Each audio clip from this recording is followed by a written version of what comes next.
देखिए क्वेश्चन क्या है कि indirect taxes are generally regressive in character, ठीक है।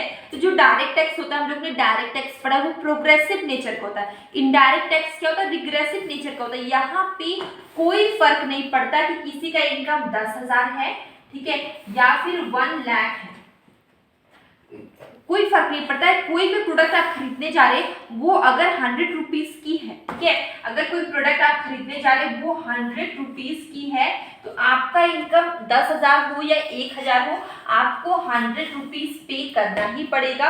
वैसे इसलिए बोलते हैं इनडायरेक्ट टैक्सेस क्या होते हैं? रिग्रेसिव कैरेक्टर के होते, ठीक है। They are imposed uniformly of all tax payers, ठीक है।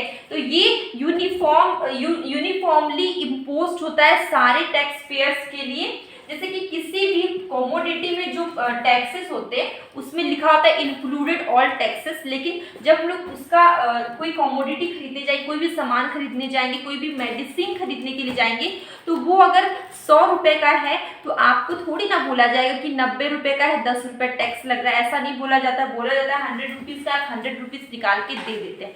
इससे कोई फर्क नहीं पड़ता कि आपका इनकम कितना है, ठीक है, लोअर इनकम है या हायर इनकम है। तो ये भी आपका सही है, असर्शन भी सही है और आपका रीजन भी सही है। और इनडायरेक्ट टैक्स रिग्रेसिव नेचर का है, रिग्रेसिव कैरेक्टर का है, क्योंकि ये इम्पोज्ड होता है uniformly on all tax payer, ठीक है। तो ये क्या है? इसका रीजन है। तो इसका अगर हम लोग करते हैं सॉल्व, तो ये क्या होगा? Both A and R are true and R is the correct explanation of A, ठीक है।